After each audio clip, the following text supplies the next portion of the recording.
when we get together, it's such a tsunami. It's such a tsunami of positive thoughts, of transformation, of all good feelings we really can think about. And I'm so happy we have a mom with a baby there, because that's exactly what it's about. We are doing here, I'm doing here not only for me, I'm doing here for the future generation, and especially for the women in my family that could not do this before, you know, that were not able to do this before, including my mom. And your meditation was about this, you know, Beverly, and I'm very thankful because I was bringing all these women, these wonderful women, that really gave me the power. And that's, I never forget the words of Dr. Maya Angelou when she said, be a rainbow in someone's life. Just be a rainbow in someone's life. Make them smile.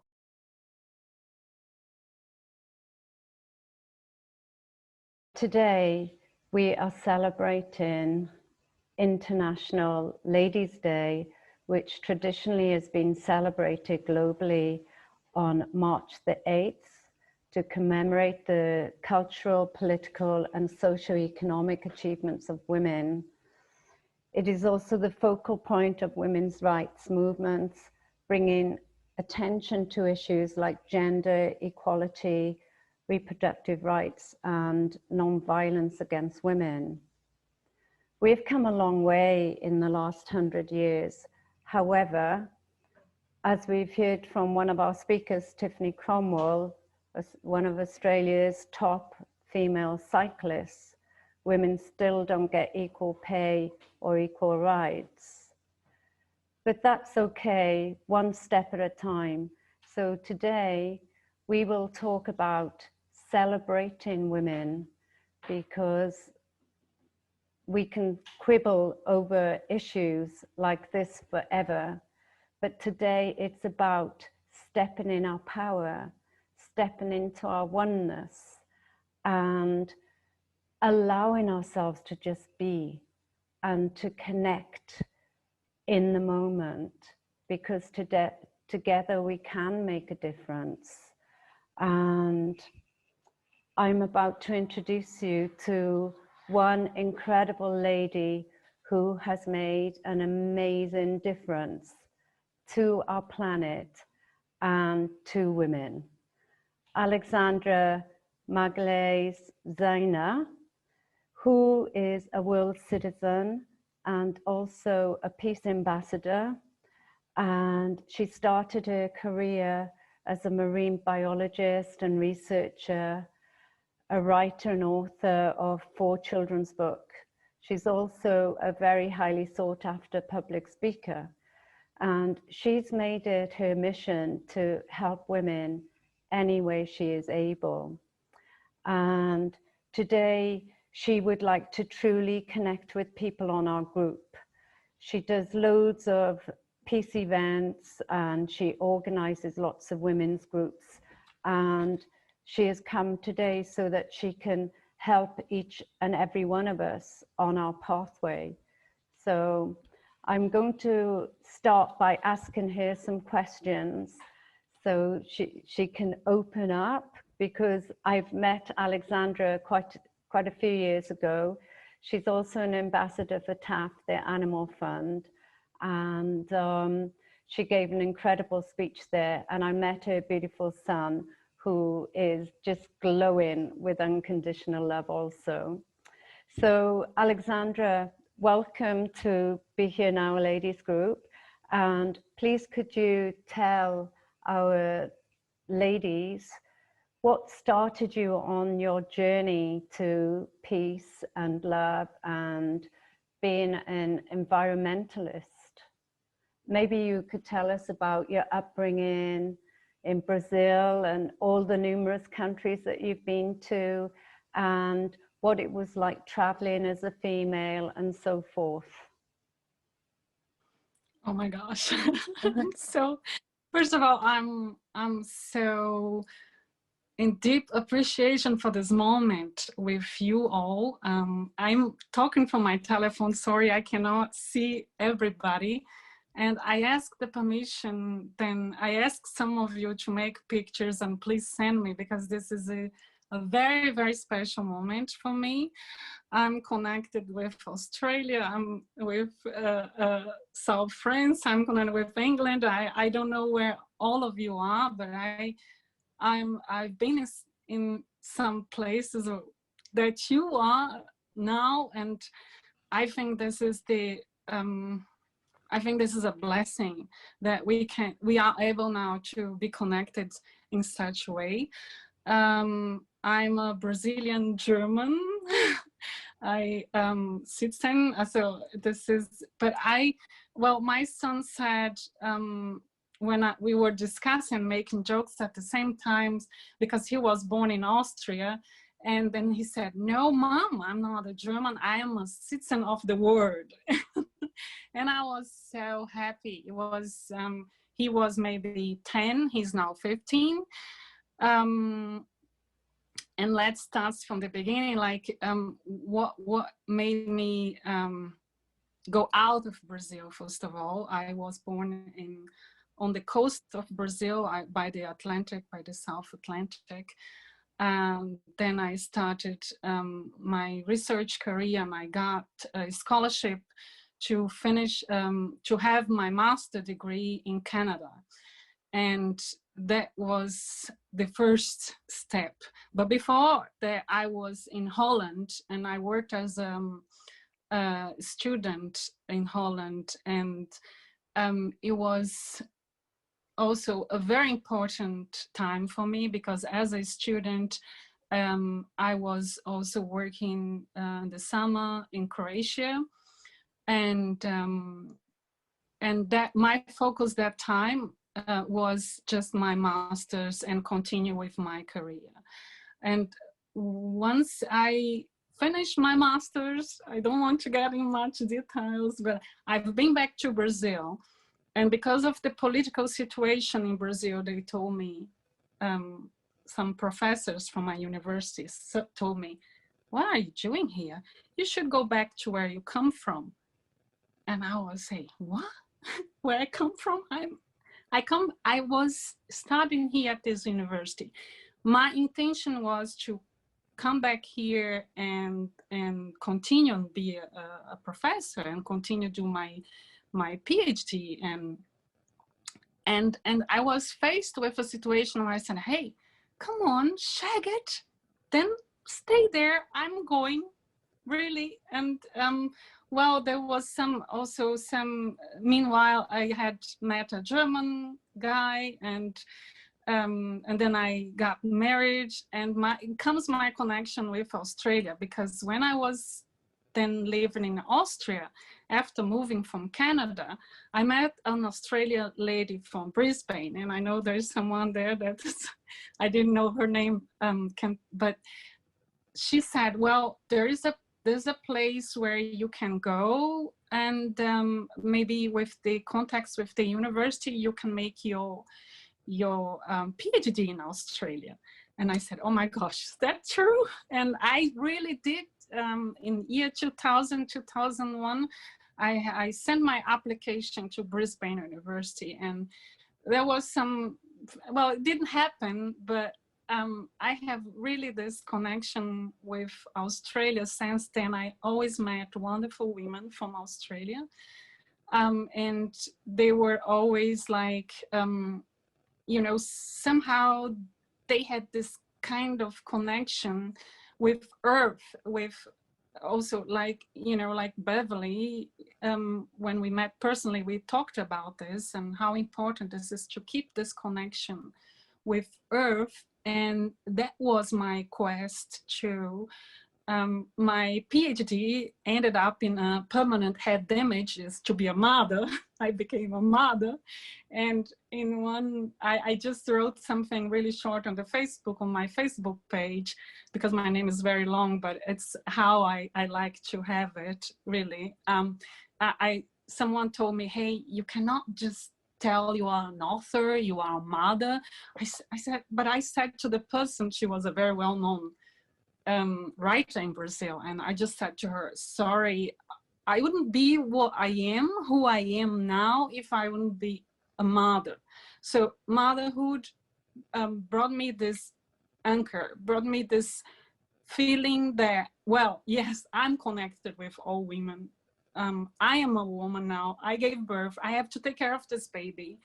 And I was lots of time alone by myself, taking care of my son. And I had to face all the transformation issues that you can think of. I had to face really scary times that I had from the past, connection with families. And anyway, I decided to transform this. And that was my quest to peace. And I'm now here living in the south of Germany, where I started the association Women for Peace. And since 2014, well, 2013, I started the events here, first in Munich and Frankfurt. And then someone told me, Frau Magalhães Zeiner, Sie können nicht in München arbeiten. You cannot work in Munich. If you live in Augsburg, just come here and do what you are doing here, for the women here, for the international community, because there's not many people who speak English, Portuguese, German, and is open for it. And you are the one who all these women can relate. And until last year, every year we had an event. It was a reading for peace, where women from all over were speaking their language, were speaking German, were singing, were reading poetry, because this is also something that there's a tool that is part of my transformation, this writing poetry. And that was until last year we had this gathering. And this year I just read in December, well, the theme of the year is choose to challenge.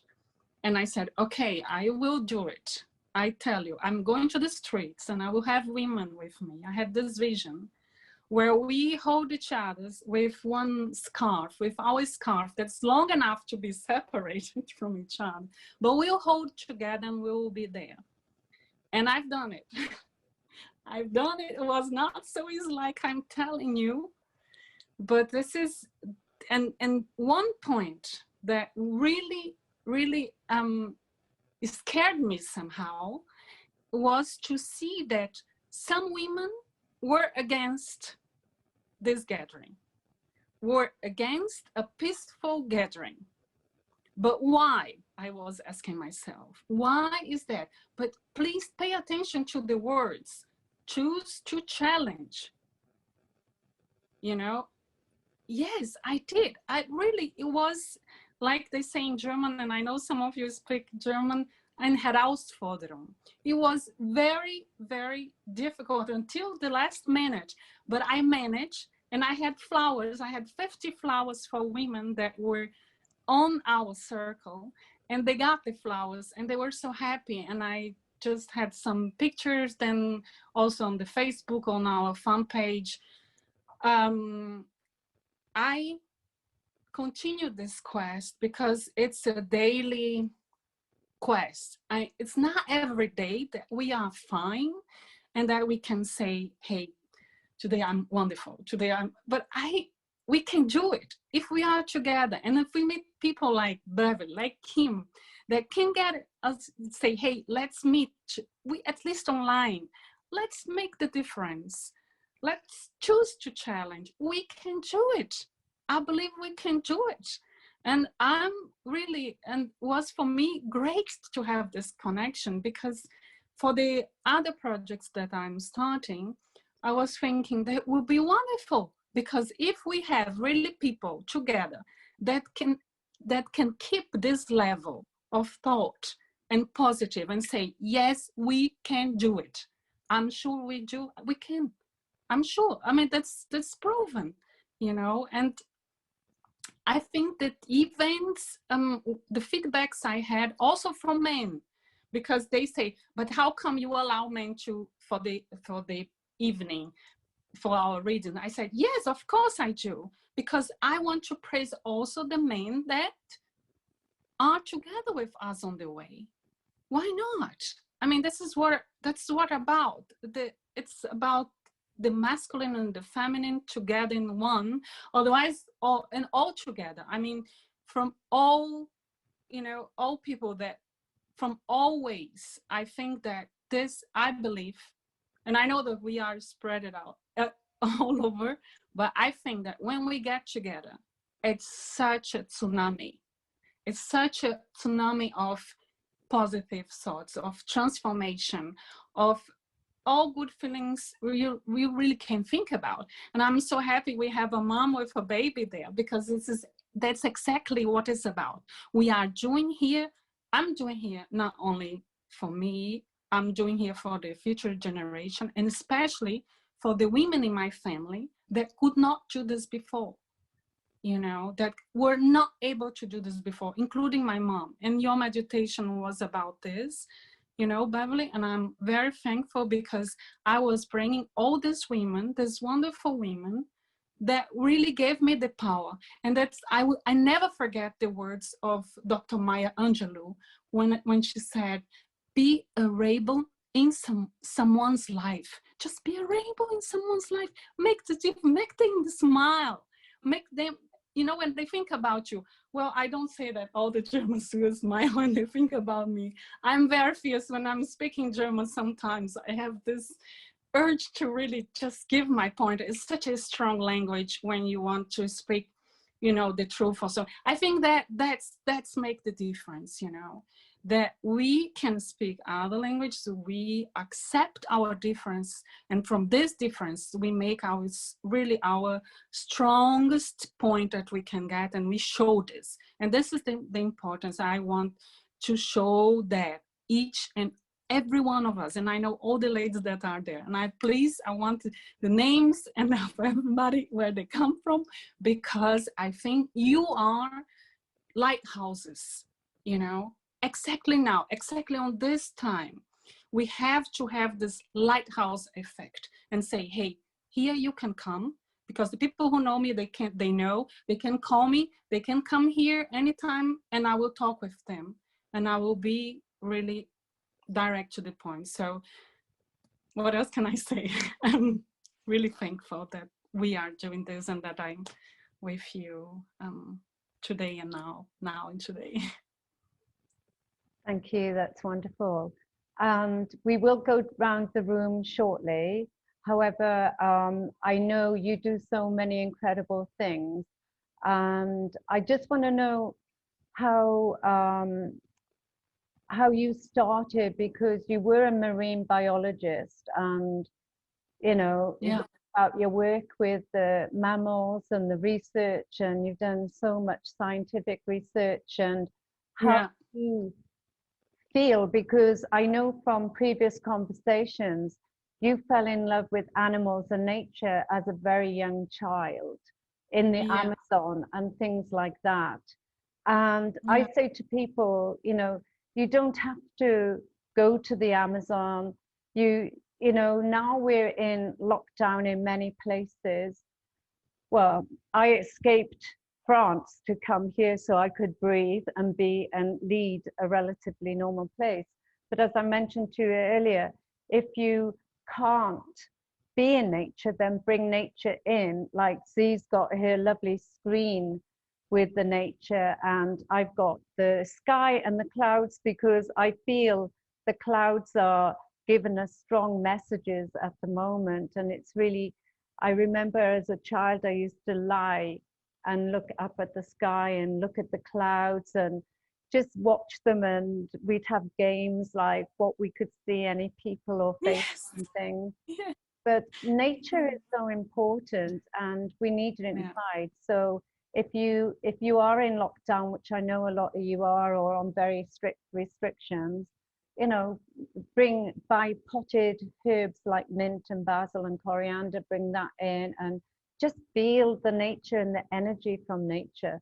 But please share with us, Alexandra, about your life, because maybe others on the call have been blessed.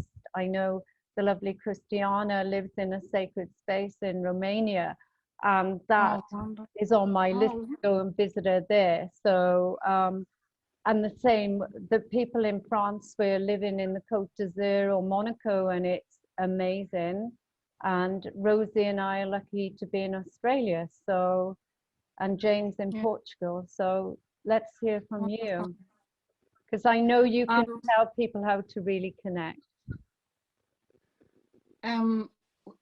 Like you said, I mean, I was growing up very freely because my both parents didn't have much time for us. My mother was she's retired now, was a teacher, and my father was working full time as well.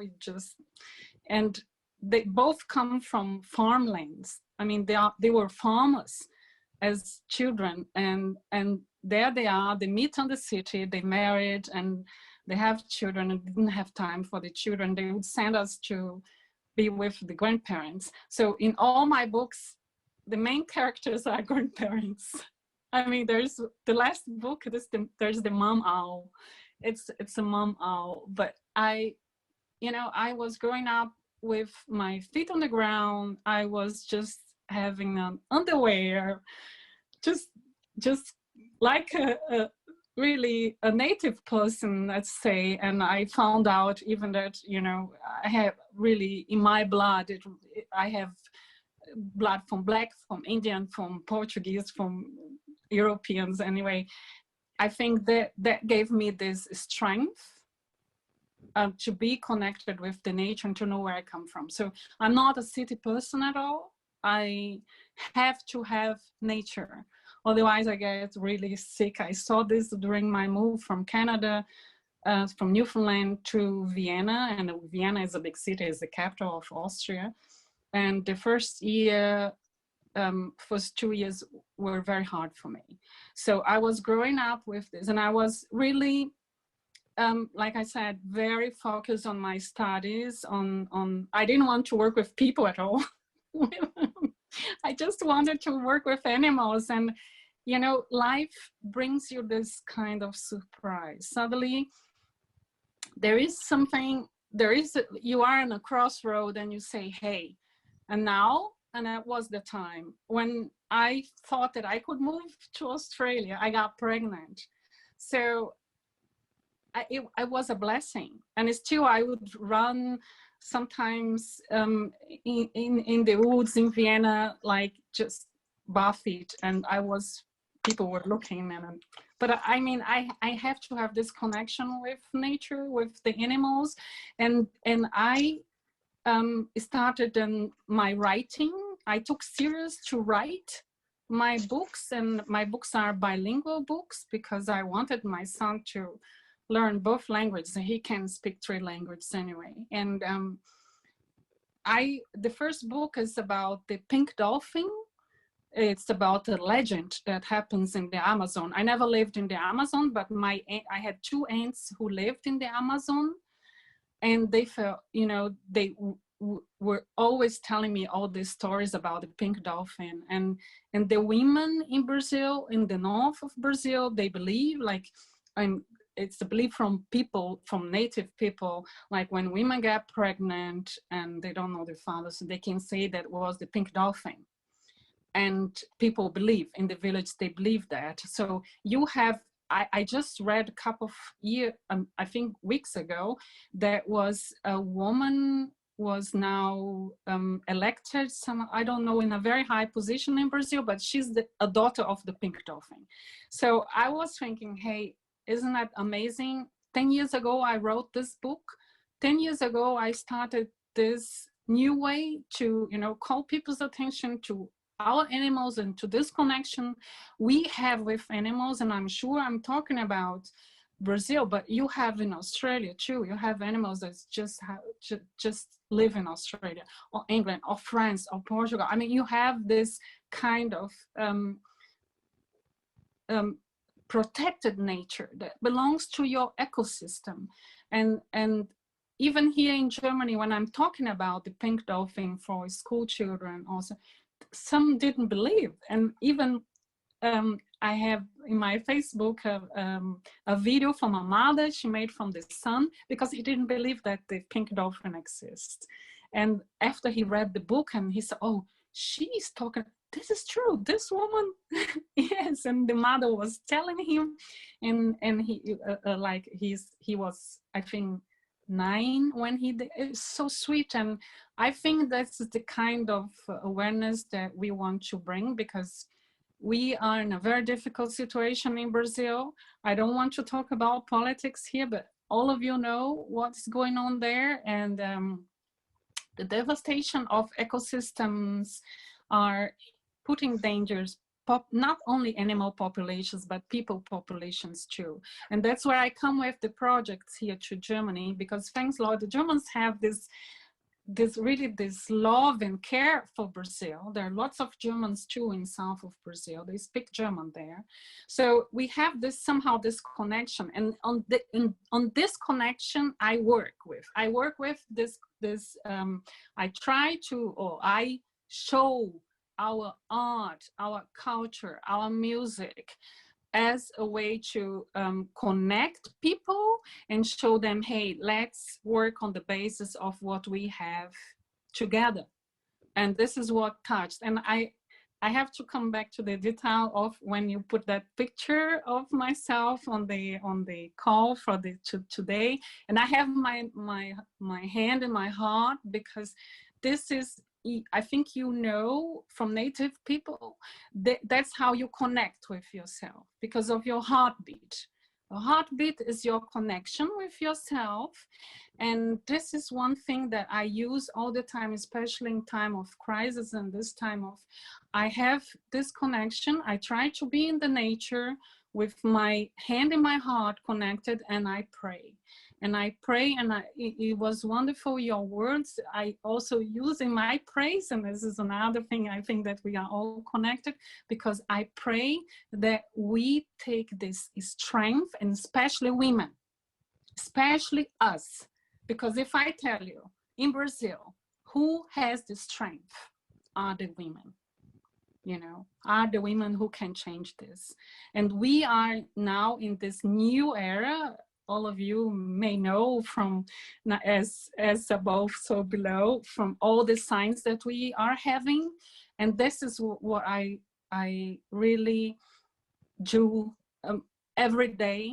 You know, this is an everyday like ritual. I go to the nature. We can go to the nature here in Germany. We can go out alone, and I do this a lot. And this is, I think that all of us can do it and can share with each other. This little practice or little pray, whatever, I mean, you want to call, sorry. No, that's wonderful. And I think the more that people can connect with nature, the better, because at the moment we're living in a very fast world.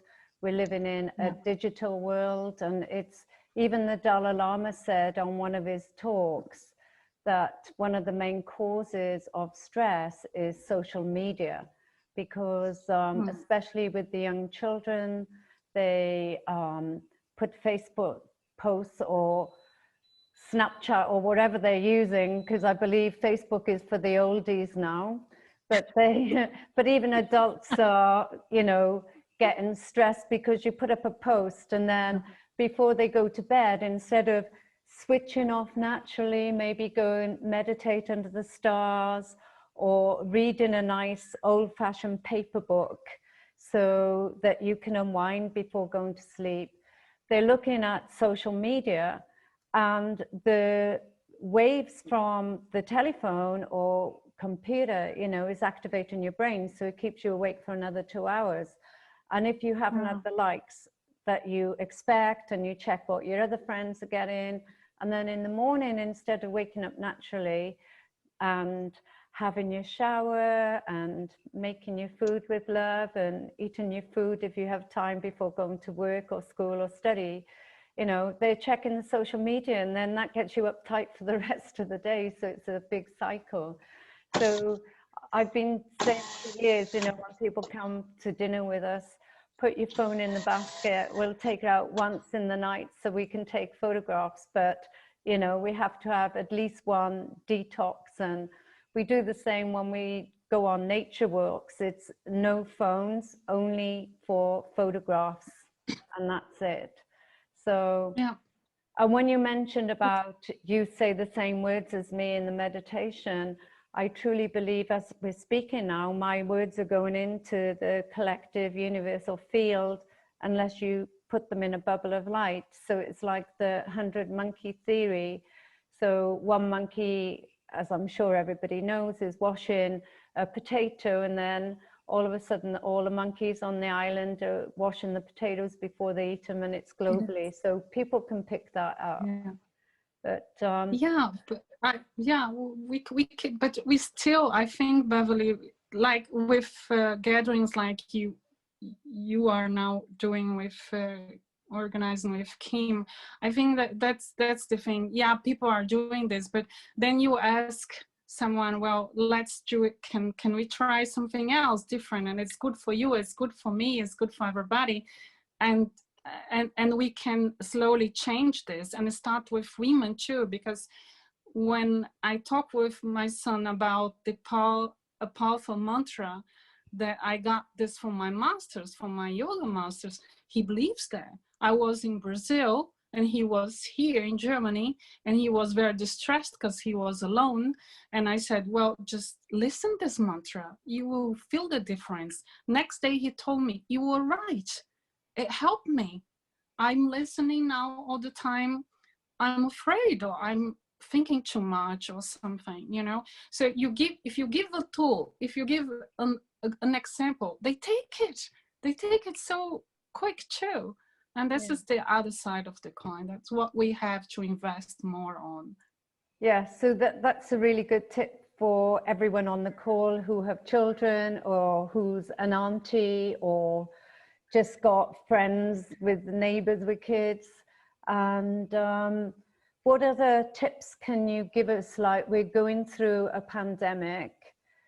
I know you're doing a lot of work around this. So for everyone on the call, what can you suggest? I suggest that we think about our wish to strengthen not only ourselves, our dear ones, but Earth, because this is what will happen. Eventually, we'll be strong enough, and this virus will be like, I was growing up with 1001 virus, whatever. In Brazil, you have tons of them. I was in December in Brazil the whole month. And I even had a small event there to call attention to my new project. Everything was fine, you know, and I was all the time, in case of distress, just pray. You believe on pray. You believe on the power of our ancestors, of everybody that was behind here. And most of all, all of us, this is my belief, all of us, we had signed a contract before we came here. So let's make this contract with Earth, with ourselves. First of all, with ourselves, and then share with the others. Pay attention when you are on the airplane. If you have a problem with the oxygen, first you get your mask, and then you give to the other one. So let us be strong enough so we can share our strength with the other. And if you don't have anything, don't share, don't say anything, pray. It's better not to say anything. I'm learning this through this whole situation, because they are always coming with cliches. But you as a Brazilian, what do you think? I said, I'm fine, except because I'm a Brazilian, because I'm crazy, because I'm a mother. Let me be crazy, let me be fine. I'm fine. And then they laugh and we change the subject. But some people take me serious. So I say, a pray, do you have? I say, yes, I do have a pray.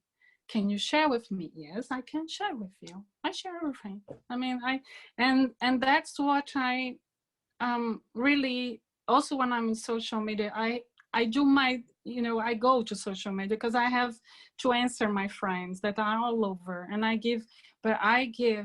most of all, I give a positive word, and I give hearts to everybody, and I think this is the best medicine. We can take it and share with our loved ones, or even if you don't love someone, just wish them good too, because eventually this dissipates and you go your way. And I'm sure that that's exactly what we are doing in events like this. We are calling the people who think similar, so this is like, a little rock dropping on a lake. Then these waves go further and further. If it drops on the ocean, sometimes it's lost when you compare with the social media, everything. But pay attention when you drop this little rock on a lake, and be this rock. This is what I think each of us, we are anyway, but just that we meditate, also think about this. Thank you, that was wonderful. And would you share your prayer with us, please? You mean one of my prayers? One of your prayers, yeah. Because we're celebrating International Women's Day, maybe you can share a prayer for all the women on our planet. Yeah, or whatever you feel drawn to. Yes. Yeah, well, I just wanted to say that I pray in 3 languages and I pray sometimes in all this, but one of my let's say main words that it's usually, I cannot say that's only for me, because I listen also some videos sometimes, and I identify myself a lot with the teachings from Abraham Hicks. Yeah. And I also, in times of really distress, like I said, I have my hand on my heart, and I say, Mother, I appreciate what is happening now.